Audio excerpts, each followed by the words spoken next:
السلام علیکم ورحمۃ اللہ وبرکاتہ۔ کیا حال ہے آپ کا؟ الحمدللہ، نحمدہ ونصلی علی رسولہ الکریم، اما بعد، فاعوذ باللہ من الشیطان الرجیم، بسم اللہ الرحمن الرحیم، رب اشرح لی صدری ویسر لی امری واحلل عقدۃ من لسانی یفقہوا قولی۔ پیاری بہنوں، ہم سب جانتے ہیں کہ ہمیں اللہ سبحانہ وتعالیٰ نے پیدا کیا ہے اور اس نے ہمیں طرح طرح کی نعمتوں سے نوازا ہے جن کو ہم گن بھی نہیں سکتے، جن کا ہم شمار بھی نہیں کر سکتے۔ کچھ نعمتیں تو ہمیں نظر آتی ہیں اور کچھ ایسی نعمتیں ہیں جو ہمیں نظر بھی نہیں آتی اور ہم دن رات ان کو استعمال کر رہے ہیں۔ ان سب نعمتوں میں سب سے بڑی نعمت دین اسلام کی نعمت ہے، جو ہمیں مفت میں مل گیا ہے، اپنے گھروں سے ہی مل گیا ہے۔ ہمیں اسلام کی نعمت کو پانے کے لیے کوئی محنت نہیں کرنی پڑی، اور یہ نعمت سب سے بڑی کیسے ہے؟ کیونکہ قرآن مجید میں اللہ تعالیٰ نے اسی کو نعمت کہا ہے۔ اور چیزیں بھی ہیں لیکن ان کے لیے لفظ نعمت استعمال نہیں کیا جس طرح اسلام کے لیے لفظ نعمت استعمال کیا۔ الیوم اکملت لکم دینکم واتممت علیکم نعمتی ورضیت لکم الاسلام دینا۔ آج میں نے تمہارے لیے تمہارا دین مکمل کر دیا اور اپنی نعمت تم پہ تمام کر دی۔ یعنی جتنی بھی نعمتیں ہیں ان میں جب یہ نعمت دین مکمل ہوا تو گویا اب نعمتیں مکمل ہو گئیں، اور میں نے تمہارے لیے دین اسلام کو پسند کیا ہے۔ تو دین اسلام اللہ تعالیٰ کا پسندیدہ دین ہے، اور یہ دین کیا ہے؟ زندگی گزارنے کا طریقہ ہے۔ دین صرف کوئی مقدس چیز نہیں کہ صرف اس کی رسپیکٹ کی جائے اور صرف اس سے محبت کی جائے اور جو کچھ وہ بتاتا ہے اس پر عمل نہ کیا جائے۔ دین تو وے آف لائف ہے، اٹس اے لائف سٹائل۔ تو ہمیں اس کے مطابق اپنے آپ کو ڈھالنا ہے۔ ہمیں اس دین نے جو تعلیم دی ہے اس کے مطابق زندگی بسر کرنی ہے۔ ہم عام طور پر اللہ تعالیٰ کی طرف سے ملنے والی باقی نعمتیں تو لے لیتے ہیں، کھانا پینا اور کھانے پینے میں بے شمار ورائٹی، ان ساری نعمتوں کو ہم لیتے چلے جاتے ہیں جو ہمارے جسم کی غذا ہے، جو ہماری مادی ضروریات ہے۔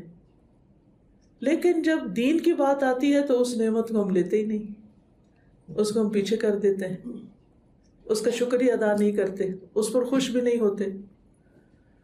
اگر ہم ساری زندگی بھی سجدے میں پڑے رہیں تو ہم اس نعمت پر شکر ادا کر ہی نہیں سکتے کہ جو اللہ تعالیٰ نے ہمیں بن مانگے دی ہے، کہ ہمیں اسلام دے دیا، کیونکہ اسی اسلام پر ہماری نجات کا انحصار ہے۔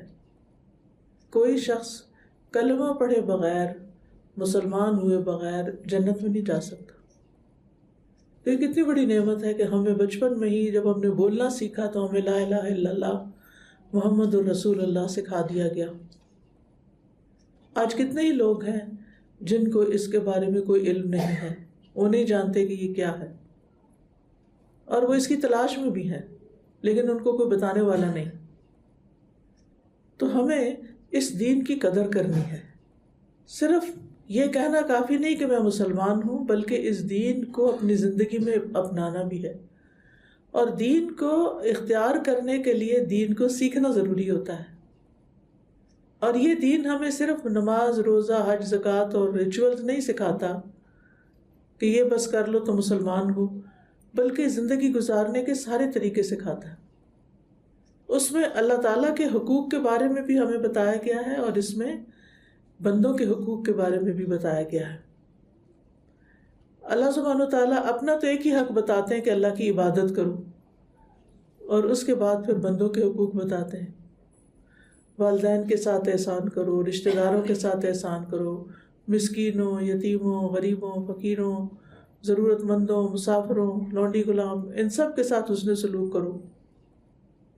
تو ان تمام انسانوں کا ہم پر حق ہے، اور ہر انسان کا دوسرے انسان پر حق ہے، اینڈ وائس ورسا۔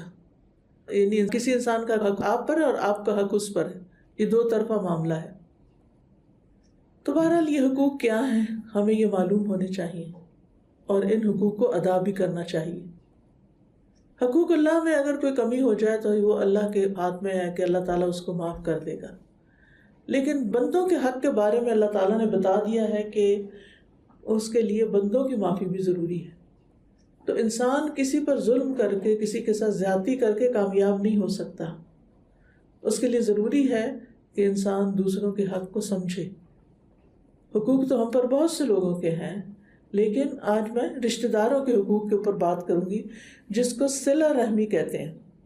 صلہ کا مطلب ہوتا ہے ایک چیز کو دوسری چیز کے ساتھ ملانا حتیٰ کہ وہ اس سے چمٹ جائے. یعنی ایک چیز دوسری کے ساتھ اس طرح ملائی جائے کہ وہ چمٹ جائے. امام نووی کہتے ہیں صلہ رحمی رشتہ داروں پر اس انداز میں احسان کرنا ہے کہ وہ صلہ رحمی کرنے والے کے اور جس کے ساتھ صلہ رحمی کی جا رہی ہے اس کے حالات کے مناسب ہو.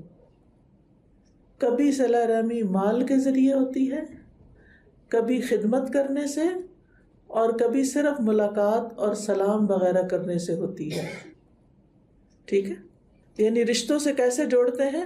کبھی مال کے ذریعے کہ وہ ضرورت مند ہے، اپنے اخراجات پورے نہیں کر سکتے، اللہ نے آپ کو دیا ہے تو آپ ان کو دوسروں پر لگاتے ہیں، اور ان میں پہلا حق پھر رشتہ داروں کا آتا ہے. اور مجھے کوئی بہن بتا رہی تھی کہ کس طرح ان کے والد رشتہ داروں کو ڈھونڈ ڈھونڈ کر، اور خاص طور پر جو ان کے ضرورت مند رشتہ دار ہوتے تھے ان کے وظیفے لگاتے تھے، ان کو مالی مدد کرتے تھے، ان کو بھیجتے تھے.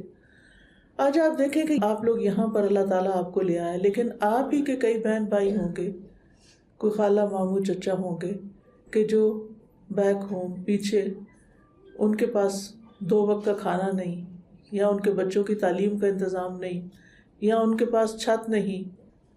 تو ان سب کے بارے میں بھی ہمیں سوچنا چاہیے. اور اگر اللہ نے انہیں سب کچھ دیا تو بہت اچھا، پھر ہم کسی اور جگہ بھی لگا سکتے ہیں، کیونکہ ہمارے مال میں حق ہے کس کا؟ ضرورت مندوں کا. اور ضرورت مندوں میں سے پہلا حق ہے رشتہ داروں کا، چاہے وہ یہاں رہتے ہیں یا کہیں اور رہتے ہیں. تو کہتے ہیں کہ کبھی یہ مال کے ذریعے ہوتی ہے اور کبھی خدمت کرنے سے. یعنی انہیں مال نہیں چاہیے، وہ بڑھاپے کی عمر کو پہنچ گئے. بعض اوقات خاندان میں ایسے لوگ ہوتے ہیں نا کہ جن کا اپنا کوئی بچہ نہیں ہوتا، کوئی بہن بھائی ایسا نہیں ہوتا کہ جو ان کو لک آفٹر کر سکے، یا بچے دور ہوتے ہیں، وہ بوڑھے ہو جاتے ہیں، ان کو کوئی آسرا چاہیے، کوئی ٹھکانہ چاہیے. تو اگر آپ ان کی مدد کر سکتے ہیں تو ان کو اپنے گھر لے آئیے، یا ان کے لیے کسی اور کا انتظام کر دیجئے. اگر اللہ نے آپ کو وسعت دی ہے، ہمت دی ہے، طاقت دی ہے، مال دیا ہے، اسباب دیے ہیں، تو آپ ان کی مدد کر سکتے ہیں. بعض اوقات کوئی بیمار ہوتا ہے، کوئی گھر میں ہی بہن بھائی بیمار ہے، اس کو دوا دینی ہے، اس کو کھانا پینا چاہیے، تو آپ ان کی مدد جب کرتے ہیں تو یہ بھی صلہ رحمی کر رہے ہوتے ہیں. اس وقت یہ نہیں سوچنا چاہیے کہ میں ہی کیوں. بعض اوقات بوڑھے ساس سسر ہوتے ہیں تو انسان سوچتا ہے کہ میں ہی کیوں، کوئی اور کیوں نہیں بچہ کرتا. نہیں، اللہ نے اگر آپ کو ہمت دی ہے، طاقت دی ہے، صحت دی ہے، اسباب دی ہے، مال دیا ہے، جگہ دی ہے، وسعت دی ہے، تو آپ کیوں نہ یہ نیکی کمائیں. اور وہ کہتے ہیں کہ کبھی صرف ملاقات اور سلام کرنے سے ہوتی ہے. یعنی صلہ رحمی کا یہ مطلب نہیں کہ ضرور مال دیں، ضرور خدمت کریں. ہاں، اگر ضرورت مند ہے تو آپ کریں گے، اور اگر ان کی ہر چیز پوری ہے، ان کے پاس کھانے پینے کو بھی ہے اور وہ صحت بھی اچھی ہے، تو پھر صرف سلام، دعا، ملاقات. جا سکتے ہیں تو چلے جائیں، اگر نہیں جا سکتے تو کیا کریں؟ فون کر دیں، واٹس ایپ کر دیں، میسج لکھ کے کر دیں، خط لکھ کے بھیج دیں. لیکن ان کا حال حوال آپ کو پتہ ہونا چاہیے، ان کے نام پتے آپ کو پتہ ہونا چاہیے کہ وہ کہاں پر ہیں. تو آپ ڈھونڈ ڈھونڈ کر ان کو سلام بھیجیں. کوئی ان کی خوشی غمی ہو تو اس میں شریک ہوں. اور اس میں آپ دیکھیے کہ رشتہ داروں میں کون کون آتے ہیں. ایک تو جو پیرنٹس کی طرف سے ہوتے ہیں، نسبی، اور دوسرے سسرالی. دونوں طرح کے رشتہ دار ہی ہوتے ہیں. آپ کے بہن بھائی ہوں یا خالہ ماموں ہوں، یا پھر آپ کے شوہر کے، آپ کے ہسبینڈ کے، ان کے بہن بھائی ہوں تو وہ بھی رشتہ دار ہوتے ہیں. کیونکہ نسب و صہرا کا لفظ آتا ہے کہ اللہ نے نسب بھی بنائے ہیں، یعنی رشتے بھی بنائے، خون کے رشتے بھی اور سسرالی رشتے بھی. تو ان دونوں کی کیئر کرنا ضروری ہوتا ہے، ان کے حالات کی رعایت کرنا، چاہے وہ بدسلوکی کریں. بعض اوقات ایسا ہوتا ہے نا کہ آپ تو ان کا خیال رکھتے ہیں لیکن وہ آپ کے ساتھ اچھا نہیں کرتے، تو پھر آپ کا دل بھی اچاٹ ہو جاتا ہے کہ میں نے بھی نہیں کرنا.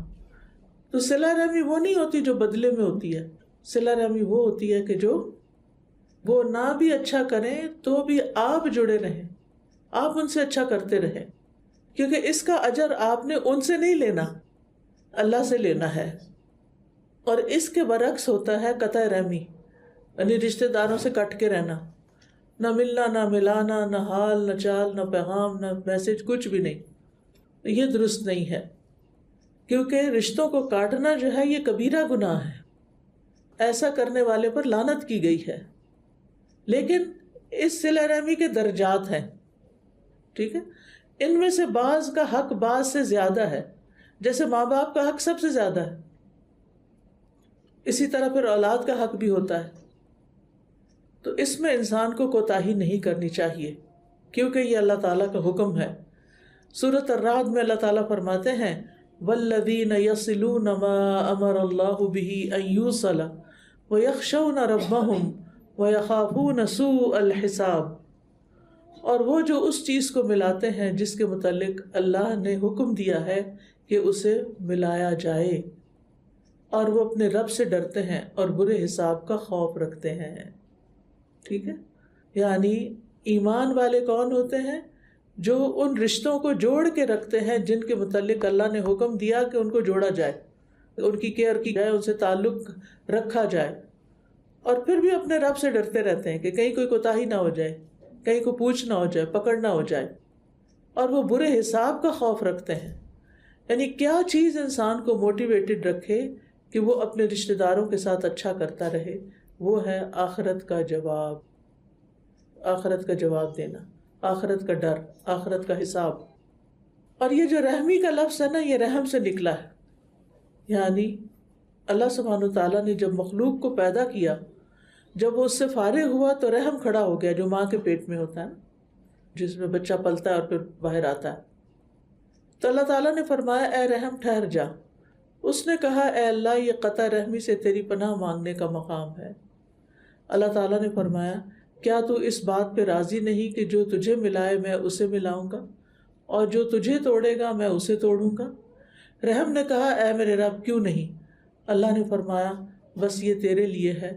پھر ابو ہریرہ نے یہ آیت تلاوت کی فَهَلْ عَصَيْتُمْ إِن تَوَلَّيْتُمْ أَن تُفْسِدُوا فِي الْأَرْضِ وَتُقَطِّعُوا أَرْحَامَكُمْ. پھر یقیناً تم سے توقع ہے کہ اگر تم کو حکومت مل جائے تو تم زمین میں فساد برپا کر دو اور رشتے ناطے توڑ دو. تو کچھ لوگ ایسے ہوتے ہیں کہ جو رشتہ داروں کا بہت خیال رکھتے ہیں، اور اس کے برعکس کچھ لوگ ایسے ہوتے ہیں کہ جو کسی کے ساتھ بھی بنا کے نہیں رکھتے. ابو ہریرہ کہتے ہیں کہ میں نے رسول اللہ صلی اللہ علیہ وسلم کو فرماتے ہوئے سنا رحم رحمان کا ایک جزو ہے، جو عرض کرے گا اے میرے رب مجھے توڑا گیا، اے میرے رب میرے ساتھ برا سلوک کیا گیا، اے میرے رب مجھ پر ظلم کیا گیا، اے میرے رب، اے میرے رب. کہتے ہیں اللہ اسے جواب دے گا کیا تو اس بات پہ راضی نہیں کہ میں اسے جوڑوں جو تجھے جوڑے، اور میں اسے کاٹوں جو تجھے کاٹے؟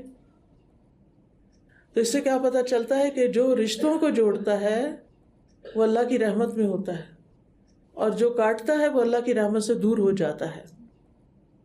ایمان لانے کے بعد، مسلمان ہونے کے بعد اللہ تعالیٰ کو جو عمل بہت محبوب ہے ان میں سے ایک رشتوں سے جوڑ کے رکھنا. ایک شخص نبی صلی اللہ علیہ وسلم کے پاس آیا، آپ صحابہ کے درمیان بیٹھے ہوئے تھے. اس نے کہا آپ ہیں وہ جو یقین رکھتے ہیں کہ آپ اللہ کے رسول ہیں؟ آپ نے فرمایا ہاں. میں نے کہا، وہ شخص کہتے ہیں میں نے کہا اے اللہ کے رسول کون سے اعمال اللہ کو سب سے زیادہ محبوب ہیں؟ آپ نے فرمایا اللہ پر ایمان رکھنا. وہ کہتے ہیں میں نے کہا اللہ کے رسول پھر اس کے بعد کون سا عمل؟ آپ نے فرمایا صلہ رحمی. ایمان لانے کے بعد کیا عمل محبوب ہے اللہ کو؟ صلہ رحمی. میں نے کہا اللہ کے رسول پھر کون سا عمل؟ آپ نے فرمایا نیکی کا حکم دینا اور برائی سے روکنا۔ میں نے کہا اللہ کے رسول کون سے اعمال اللہ تعالیٰ کو سب سے زیادہ ناپسند ہے؟ آپ نے فرمایا اللہ کے ساتھ کسی کو شریک ٹھہرانا۔ میں نے کہا اللہ کے رسول پھر کون سا عمل؟ آپ نے فرمایا رشتوں کو کاٹنا۔ میں نے کہا اللہ کے رسول پھر کون سا عمل؟ آپ نے فرمایا برائی کا حکم دینا اور نیکی سے روکنا۔ اور یہ منافقوں کی صفت ہوتی ہے کہ جو دوسروں کو برائیوں پہ اکساتے ہیں اور نیکیوں کے کام سے روکتے ہیں۔ اسی طرح ایک اور حدیث میں آتا ہے، نبی صلی اللہ علیہ وسلم نے فرمایا دنیا 4 قسم کے لوگوں کی ہے، یعنی اس دنیا میں 4 طرح کے لوگ رہتے ہیں۔ ایک وہ آدمی جسے اللہ نے مال اور علم سے نوازا ہے، مال بھی ہے علم بھی ہے، وہ اس بارے میں اپنے رب سے ڈرتا ہے، صلہ رحمی کرتا ہے اور اس میں اللہ کا حق پہچانتا ہے۔ کہا اس کا درجہ سب سے اونچا ہے، یعنی اللہ کے نزدیک ایسا شخص درجے میں سب سے بلند ہے۔ کون؟ جس کے پاس کیا ہے؟ مال، اور کیا ہے؟ علم، اور وہ کیا کرتا ہے؟ اللہ سے ڈرتا ہے اور رشتوں کو جوڑتا ہے، رشتہ داروں کا خیال رکھتا ہے۔ یہ 4 خوبیاں اس کے اندر، اس کا درجہ سب سے اونچا ہے۔ دوسرا آدمی جسے اللہ نے علم عطا کیا لیکن مال نہیں دیا، اور وہ کہتا ہے اگر میرے پاس بھی مال ہوتا تو میں بھی اس شخص کی طرح عمل کرتا، یعنی پہلے والے کی طرح۔ آپ نے فرمایا یہ دونوں اجر و ثواب میں برابر ہیں۔ آپ سوچئے نیت کا کتنا بڑا اثر ہے۔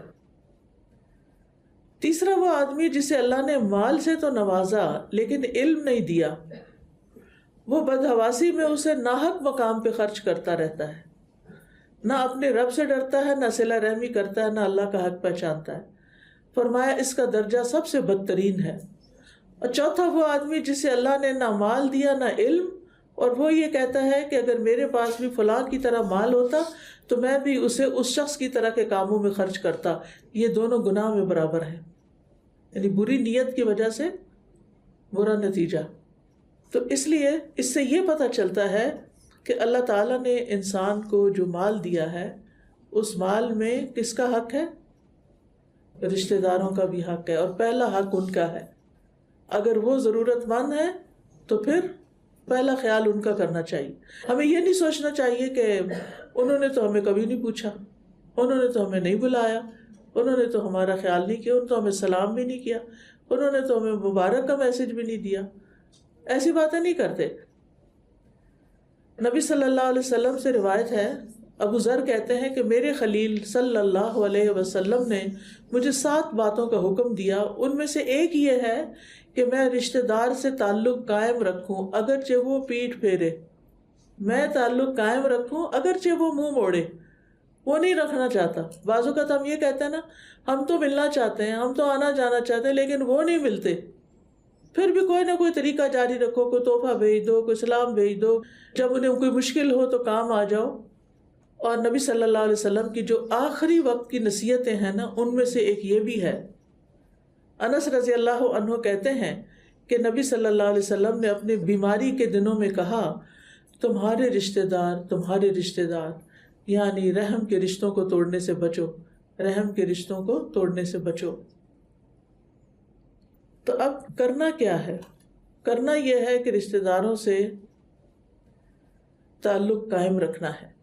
نبی صلی اللہ علیہ وسلم نے فرمایا بدلے میں صلہ رحمی کرنا نہیں، بلکہ صلہ رحمی کرنے والا وہ ہے کہ جب اس کے ساتھ رشتہ کاٹا جا رہا ہو تب وہ صلہ رحمی کرے، وہ رشتہ نہ کاٹے۔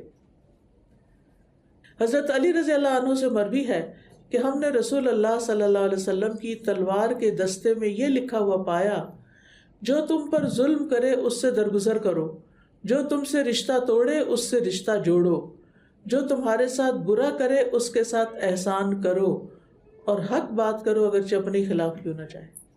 تو اس سے کیا پتہ چلتا ہے؟ جو تم پر ظلم کرے اس کے معاف کر دو، درگزر کرو، جو رشتہ توڑے اس سے جوڑو، جو تمہارے ساتھ برا کرے اس کے ساتھ اچھا کرو، اور حق بات کرو چاہے اپنے خلاف ہی کیوں نہ ہو۔ یہ ہمارا دین سکھاتا ہے، اور اسی میں ہی شفا ہے، اور اسی میں ہی خیر ہے، اور اسی میں ہی بھلائی ہے۔ ایک دفعہ ایک آدمی نے عرض کیا، اے اللہ کے رسول صلی اللہ علیہ وسلم، میرے کچھ رشتہ دار ایسے ہیں جن سے میں تعلق جوڑتا ہوں اور وہ مجھ سے تعلق توڑتے ہیں، میں ان سے نیکی کرتا ہوں، وہ مجھ سے برائی کرتے ہیں، میں ان سے بردباری تحمل سے پیش آتا ہوں اور وہ مجھ سے بد اخلاقی سے پیش آتے ہیں۔ تو آپ نے فرمایا اگر تو واقعی ایسا ہے جیسے تو نے کہا تو گویا تو ان کو جلتی ہوئی راکھ کھلا رہا ہے، یعنی تو ان کے منہ میں خاک ڈال رہا ہے، اور جب تک تو ایسا ہی کرتا رہے گا اللہ کی طرف سے ایک مددگار ان کے مقابلے میں تیرے ساتھ رہے گا، اللہ تعالیٰ تمہیں اپنی مدد بھیجیں گے۔ تو اس لیے یہ بہانہ نہیں چلے گا کہ ہمارے رشتہ دار اچھے نہیں اس لیے ہم ان سے نہیں ملتے۔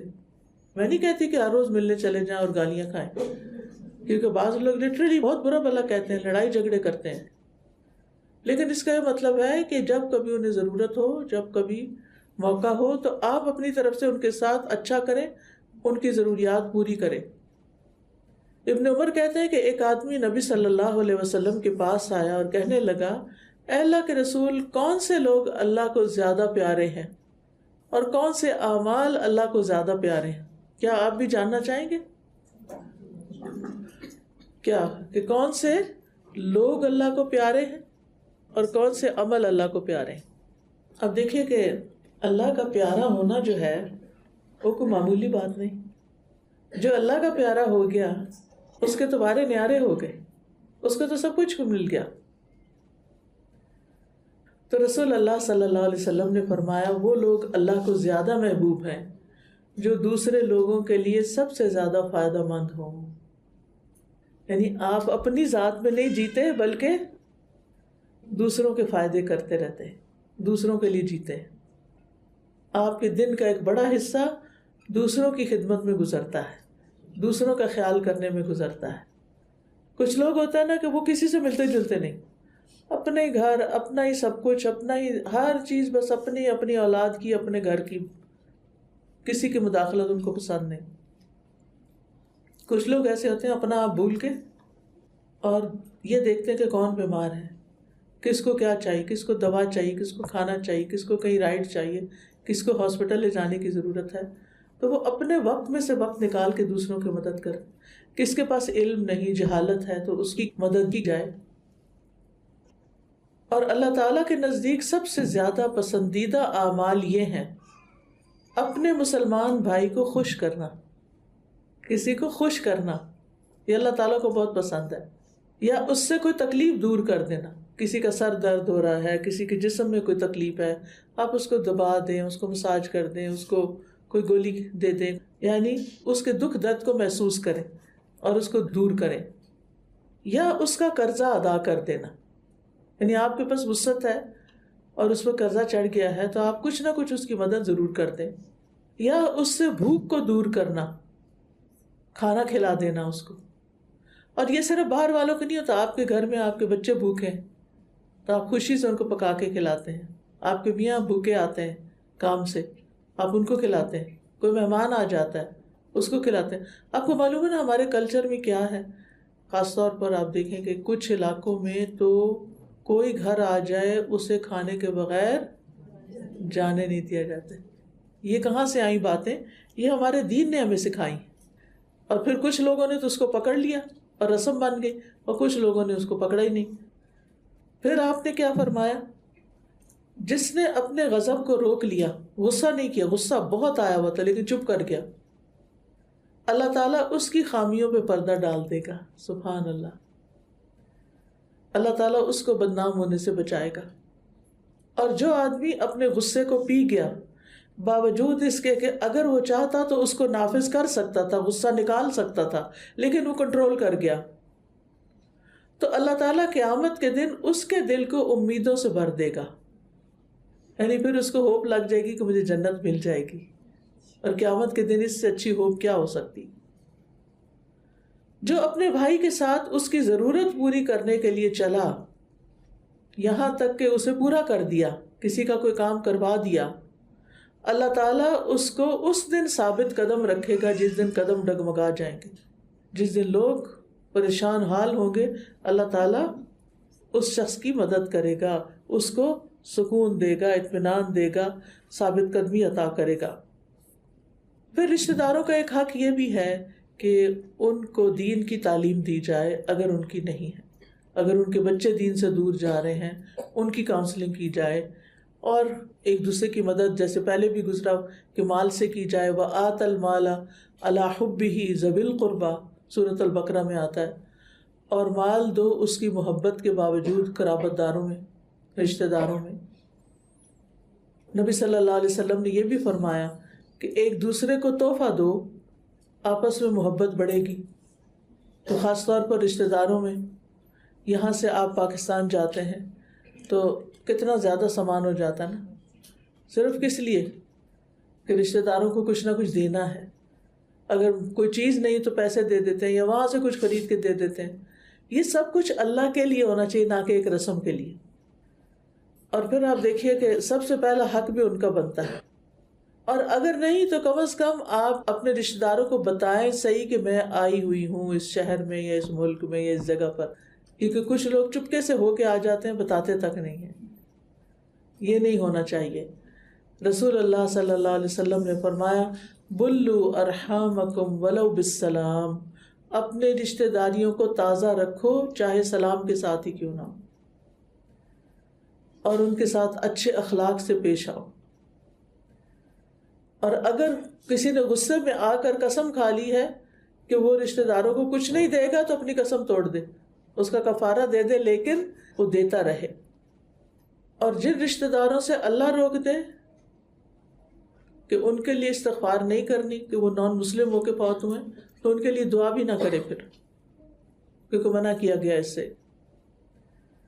لیکن ایک بات ہمیشہ یاد رہے کہ دنیا کی خاطر دکھانے کے لیے صلہ رحمی کرنا صلہ رحمی نہیں شمار ہوتا، اس کا کوئی اجر نہیں۔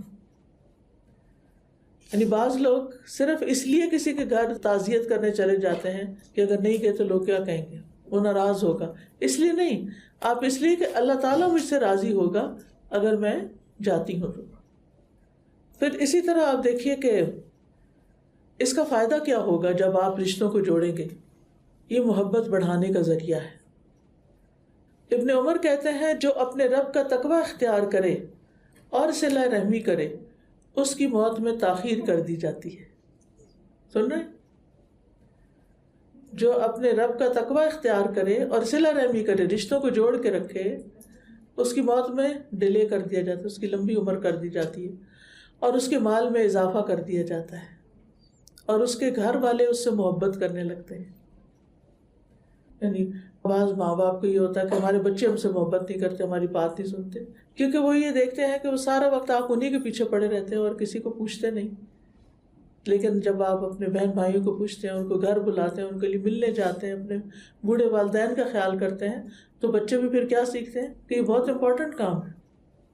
تو صلہ رحمی کا کیا فائدہ میں نے بتایا، اگر رشتوں سے جوڑ کے رکھیں گے، رشتہ داروں کا خیال کریں گے تو کیا کیا ملے گا؟ عمر میں اضافہ، رزق میں اضافہ۔ کون چاہتا ہے کہ اس کی عمر زیادہ ہو؟ ہم سب چاہتے ہیں۔ کون چاہتا ہے اس کا مال زیادہ ہو جائے؟ ہم سب چاہتے ہیں۔ لیکن یہ دینے سے بڑھے گا، آپ دینے والے بنیں اور پھر آپ دیکھیں گے کہ غیب کے خزانوں سے آپ کے لیے نعمتیں آ جائیں گی۔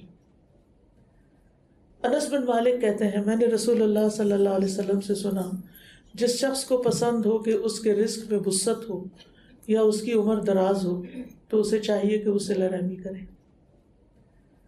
نبی صلی اللہ علیہ وسلم نے فرمایا جس شخص کو یہ بات پسند ہو کہ اس کی عمر میں برکت اور رزق میں اضافہ ہو جائے اسے چاہیے کہ اپنے والدین کے ساتھ نیکی کرے اور صلہ رحمی کرے۔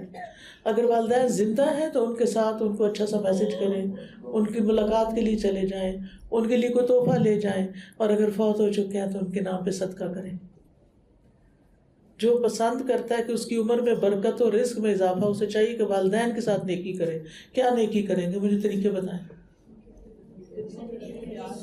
اگر قریب ہے تو ان کا دل خوش کریں، وہ کسی مشکل میں ہے تو مشکل کو حل کریں، کہیں جانا چاہتے ہیں تو لے جائیں، کچھ کھانا چاہتے ہیں تو بنا دیں،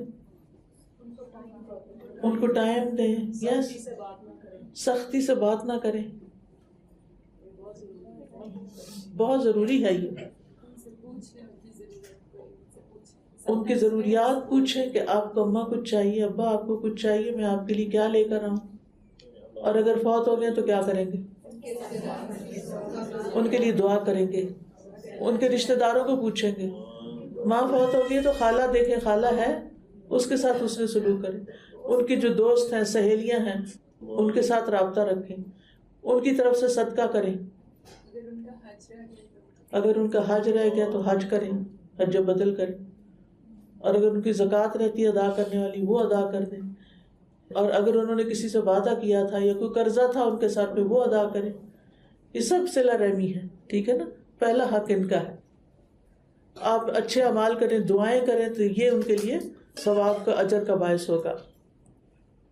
جس نیکی کا اجر بہت جلدی مل جاتا ہے وہ صلہ رحمی ہے. حدیث میں آتا ہے کچھ گھرانوں کے لوگ فاجر و فاسق ہوتے ہیں، بہت گناہگار ہوتے ہیں، لیکن جب وہ صلہ رحمی کرتے ہیں تو ان کے مال بڑھ جاتے ہیں اور ان کے افراد کی کثرت ہو جاتی ہے. یعنی جو کم نیک بھی ہو، جب وہ یہ نیکی کرتا ہے تو اس کا بدلہ اس کو دنیا میں بھی نظر آنے لگتا ہے. حدیث میں آتا ہے 3 چیزیں برحق ہیں. جس بندے پر ظلم ہو اور وہ اللہ کی خاطر اس پر خاموشی اختیار کر لے، اللہ اس کی مدد ضرور فرماتا ہے. نمبر 2، جو آدمی صلہ رحمی کے لیے جود و سخاوت کا دروازہ کھولتا ہے، اللہ اس کے مال میں اتنا ہی اضافہ کرتا ہے. اور جو آدمی اپنے اوپر مانگنے کا دروازہ کھول لیتا ہے تاکہ اپنا مال بڑھائے، اللہ عز و جل اس کی قلت میں اور اضافہ کر دیتا ہے، اس کا مال کم کر دیتا ہے. رشتہ دار کو صدقہ دینے کا دگنا اجر ملتا ہے. کسی عام غریب کو دیں گے تو 1 گنا اجر، رشتہ دار کو دیں گے تو اس سے دگنا اجر ملے گا، اور یہ جنت میں لے جانے والا عمل ہے. نبی صلی اللہ علیہ وسلم نے فرمایا سلام پھیلاؤ، اچھی گفتگو کرو، صلہ رحمی کرو، اور راتوں کو جب لوگ سو رہے ہوں تو تم قیام کرو، تم سلامتی کے ساتھ جنت میں داخل ہو جاؤ گے. قطع رحمی کے نقصان بھی ہیں. یہ لعنت والا فعل ہے. ایسے لوگوں پہ اللہ نے لعنت کی جو رشتے کاٹ کے بیٹھ جاتے ہیں، ناراضگیاں پال کے بیٹھ جاتے ہیں، اور یہ قیامت کے قریب ہونے کی نشانی بھی ہے. رسول اللہ صلی اللہ علیہ وسلم نے فرمایا قیامت کے قریب سلام صرف پہچان کے لوگوں کو کیا جائے گا، جس کو جانتے ہیں بس مجلس میں بھی اس کا نام لے کے سلام، باقی تو جیسے کوئی جانتے ہی نہ ہو. تجارت پھیل جائے گی، یعنی بزنس بہت عام ہو جائیں گے. آپ دیکھیے کہ اس وقت آن لائن جو لوگ بزنس کر رہے ہیں گھر بیٹھے، نہ کوئی چیز ہاتھ میں ہے اور نہ لینا نہ دینا، صرف ادھر سے ادھر چیزیں کرتے رہتے ہیں. تجارت پھیل جائے گی، حتیٰ کہ عورت بھی تجارتی معاملات میں اپنے خاوند کی مدد کرے گی. یہ قیامت کی نشانیوں میں سے ہے. قطع رحمی ہونے لگے گی، رشتوں کی پرواہ ہی نہیں ہوگی، جھوٹی گواہی دی جانے لگے گی، استغفر اللہ، سچی گواہی کو چھپایا جائے گا، اور قلم کا چرچا ہوگا، یعنی علم بہت عام ہو جائے گا. اب آپ دیکھیں، گوگل کریں، سرچ کریں، کتنی چیزیں ہیں کہ آپ کو 1 سیکنڈ میں ساری معلومات لا کے دے دیتے. اللہ تعالیٰ ہمیں برے وقت سے بچائے. یاد رکھیے کہ رشتوں کو کاٹنا جو ہے یہ اعمال کی قبولیت میں رکاوٹ بن جاتا ہے.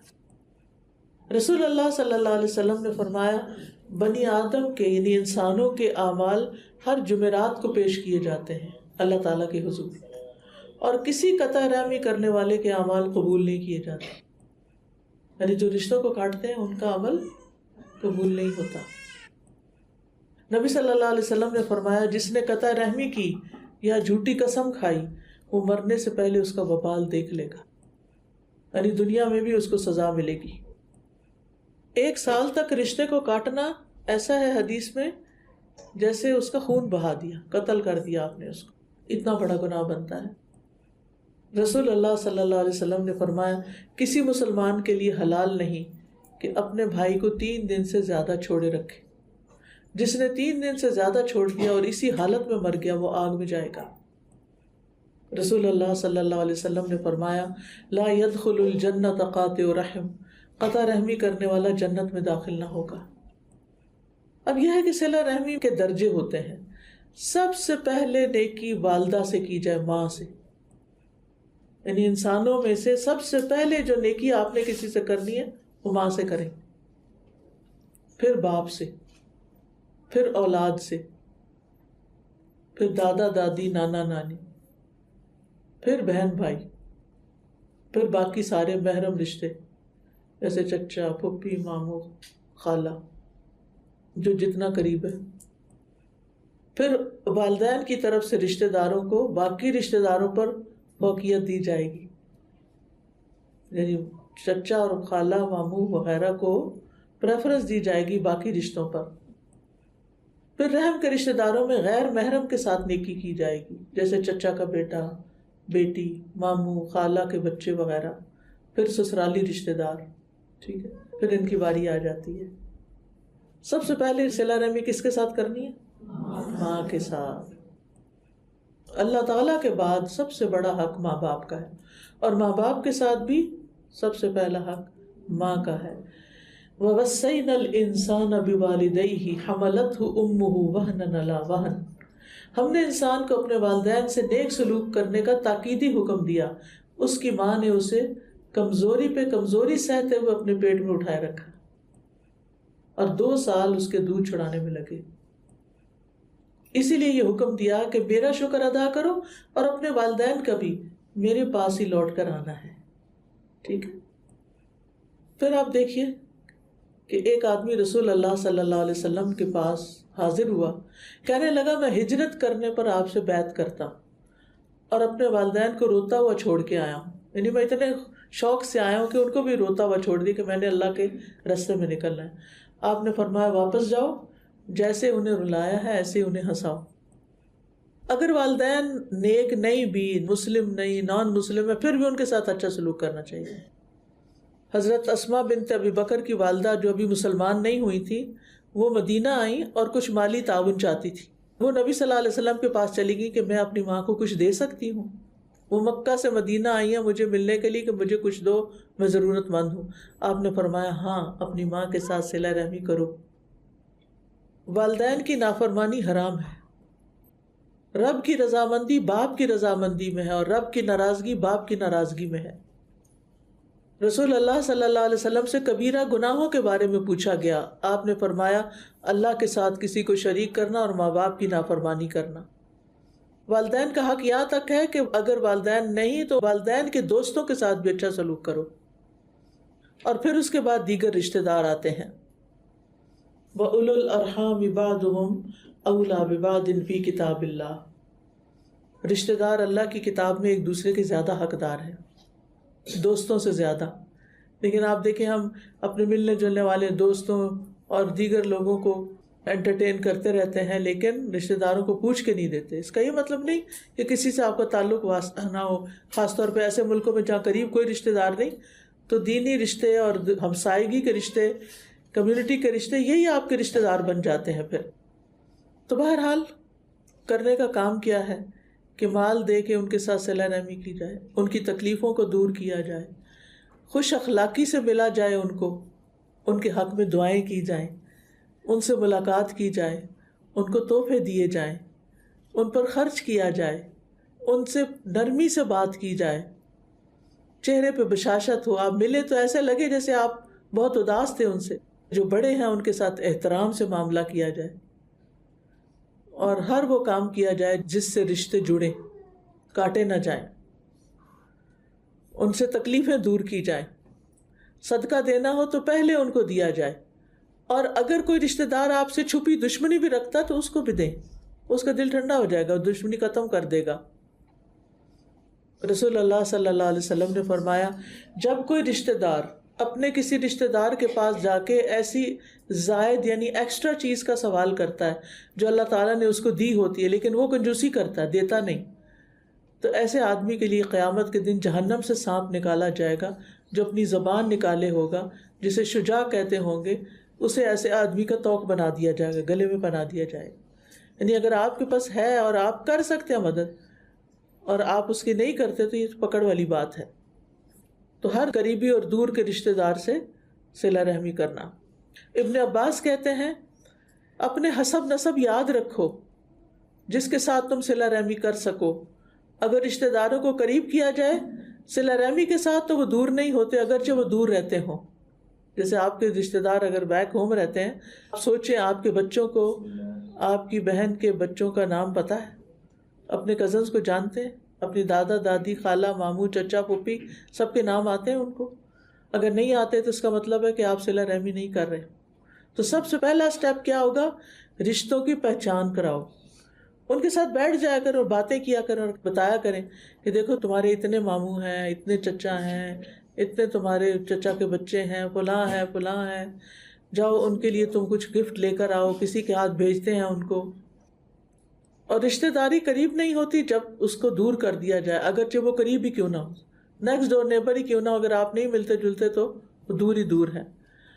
اور ہر رشتہ داری قیامت کے دن اپنے رشتہ دار کے سامنے آئے گی اور وہ اس کے حق میں رشتہ داری ملانے کی گواہی دے گی اگر اس نے اس کو جوڑا ہوگا، اور کاٹنے کی گواہی دے گی اگر اس نے اس کو کاٹا ہوگا. تو اس لیے ہمیں دعا کرنی چاہیے اللہ تعالیٰ سے کہ اللہ تعالیٰ ہمارے ان رشتوں کو قائم رکھے اور ہمیں زیادہ سے زیادہ نیکیاں کمانے کی توفیق عطا فرمائے. اور یہ آپ کے لیے یہاں کارڈ بھی لگے ہوئے ہیں، آپ ان کو لیجئے اور خود بھی پڑھیے اور رشتہ داروں کو بھی تحفہ دیجئے. یہ نیک اولاد کی دعائیں ہم میں سے ہر ایک کو ضرورت ہے. پھر استخارہ کیسے کریں، اور استخارے کی دعا ہے. ہر جو فیصلہ آپ نے کرنا ہوتا ہے تو اللہ تعالیٰ سے مشورہ کریں. بسم اللہ کی برکتیں کیا کیا ہیں، کب کب بسم اللہ پڑھنی چاہیے. پھر گناہوں کی بخشش کی دعائیں. آپ کو پتہ ہے رزق میں اضافہ ہوتا ہے، انسان کی مشکلات آسان ہوتی ہیں، تو ہمیں دعا نہیں کرنی آتی تو یہ سارے استغفار اس میں اکٹھے کر دیے گئے ہیں. پھر شکر ادا کرنے سے نعمتیں بڑھتی ہیں، تو یہ الحمدللہ کا کارڈ ہے، اس میں شکر ادا کرنے کی ساری دعائیں ہیں. پھر لا الہ الا اللہ. پھر تسبیحات اور ان کی فضیلت. تسبیح پڑھنے کی کیا فضیلت ہے؟ چلے میں ایک فضیلت آپ کو پڑھ کے سنا دیتی ہوں. اس میں آپ دیکھیے کہ نبی کریم خشک پتوں والے درخت کے پاس سے گزرے، اس کو اپنی لاٹھی سے مارا تو پتے جھڑنے لگے. آپ نے فرمایا بے شک الحمدللہ، سبحان اللہ، لا الہ الا اللہ اور اللہ اکبر کہنا بندے کے گناہوں کو اسی طرح جھاڑ دیتا ہے جس طرح درخت کے پتے جھڑے. اسی طرح آپ نے فرمایا جو کوئی مال خرچ کرنے سے ڈرتا ہو، دشمن سے لڑنے سے ڈرتا ہو، رات کے اندھیرے سے ڈرتا ہو، تو وہ یہ کلام پڑھے، لا الہ الا اللہ واللہ اکبر والحمدللہ وسبحان اللہ. تو کتنے بچے آپ کے بعض اوقات اندھیرے سے ڈرتے ہیں یا اور اس طرح کی چیزیں. اور پھر آپ دیکھیے کہ یہ رزق میں کشادگی کی دعائیں ہیں، یہ سب کے پاس ہونی چاہیے. جنت میں جانے کا راستہ کیا ہے، اذکار کی فضیلت بتائی گئی ہے، اس میں انگلش بھی ہے اردو بھی ہے. پھر پروٹیکشن کی دعائیں ہیں، ہر کسی کو ڈر ہوتا ہے کہ ہمیں کوئی چیز نقصان دے گی، تو یہ اگر آپ کم از کم ایک کارڈ بھی خرید کے کسی کو دیں گے تحفہ تو آپ کے لیے صدقہ جاریہ ہوگا انشاءاللہ. جی کوئی سوال ہو تو آپ کیجیے، فرمائیے. وعلیکم السلام. یہ ہے کہ اگر کوئی رشتہ دار آپ اس کے ساتھ ٹھیک ہے اور وہ آپ کے ساتھ نہ رکھنا چاہے، اس صورت میں ہمیں کیا کرنا چاہیے؟ مطلب آپ اس کے ساتھ صلح کی یا کسی بھی طریقے ہر طرح کی کرنے کی کوشش کریں پر وہ نہیں کرنا چاہتا. بس جب کبھی عید بقرعید آئے تو آپ مبارک بھیج دیں، سلام بھیج دیں، کوئی گفٹ بھیج دیں، باقی نہیں ملنا چاہتا کوئی بات نہیں. اور اگر آپ کے دل میں مطلب سم ٹائم ایسا ہوتا ہے کہ آپ منہ سے کچھ نہیں کہتے پر آپ کے دل میں، کیونکہ ہم اتنے ہے نہیں کہ ہم دل سے ہر چیز نکالتے، ہمارے دل میں چل رہی ہوتی ہے. کوئی بات نہیں، اگر دل میں نہیں ہے لیکن پھر بھی آپ کرتے ہیں تو یہ آپ کا جہاد ہے. دل نہیں مانتا پھر بھی کر رہے ہیں اللہ کی خاطر تو اس کا اجر ہے انشاءاللہ. جی آپ فرمائیے. السلام علیکم. بعض مطلب ایسے ہوتا ہے کہ بھائیوں میں آپس میں تفتیش چل رہی ہوتی ہے، جی ہاں، گھر کے لوگ جب چاہتے ہیں کہ آپس میں صلح کرا دی جائے، مطلب آپ دونوں طرف کے لوگوں سے بات کرتے ہیں لیکن سم ٹائم پھر بھی وہ مطلب کہ پیش نہیں کرتا، تو اس کے لیے کوئی مطلب کیا مشورہ دیں؟ اس میں آپ دیکھیں کہ کسی ایسے بندے کی مدد لی جا سکتی ہے کہ جن کی وہ بات سنیں اور پھر نیگوشیشن کی جائے، ایک دوسرے کی اچھی باتیں بتائی جائیں، تاکہ کیونکہ صلح کرانا جو ہے وہ نماز روزے صدقہ خیرات سے بھی افضل نیکی ہے. جی السلام علیکم. اگر رشتہ داروں میں حسد اور عین محسوس ہو تو آپ کس طرح صلہ رحمی کی آپ ان کو اور زیادہ اچھا دیں، زیادہ سے زیادہ ان کے ساتھ نیکی کریں تو وہ ان کا حسد کم ہوگا. جیسے آگ بجھتی ہے پانی ڈالنے سے، ٹھیک ہے نا. آپ کو پتہ چل رہا ہے کہ ان کو حسد ہے ہم سے، آپ اگنور کریں کہ ان کو حسد ہے کہ نہیں، اور آپ دلوں کا حال تو ویسے بھی نہیں جانتے، تو آپ ان کو اور اپنے مال میں سے، اپنے وقت میں سے اور توجہ دیں اللہ کی خاطر. ٹھیک ہے. آپ نے تھوڑا سا روشنی ڈالے گا بیٹا اور بیٹی، ہمارے کلچر میں یہ ہوتا ہے، کہتے ہیں کہ بیٹے پہ زیادہ فرض ہے ماں باپ کی خدمت، اور بیٹی پہ اس طرح سے نہیں ہوتا. جی ہاں، کیونکہ بیٹی کی شادی ہو جاتی ہے نا تو پھر وہ اس کے اوپر اس کے ہسبینڈ کا حق زیادہ ہو جاتا ہے. تو لیکن اگر ماں باپ کو سنبھالنے کے لیے کوئی ہے نہیں اور بیٹی ہی ہے تو پھر بیٹی کا بھی فرض بنتا ہے. جی. اگر رشتے دار اس کا رشتہ نہیں رکھنا چاہتے، انہوں نے بائیکاٹ کر دیا ہے پوری طرح سے، تو کس طرح سے بس ان کے لیے دعا کریں، پھر دعا کریں تو یہ آپ کی طرف سے صلہ رحمی ہو جائے گی. ہاں کوئی بات نہیں، آپ اپنی طرف سے دعا دیتے رہیں. جی ہاں.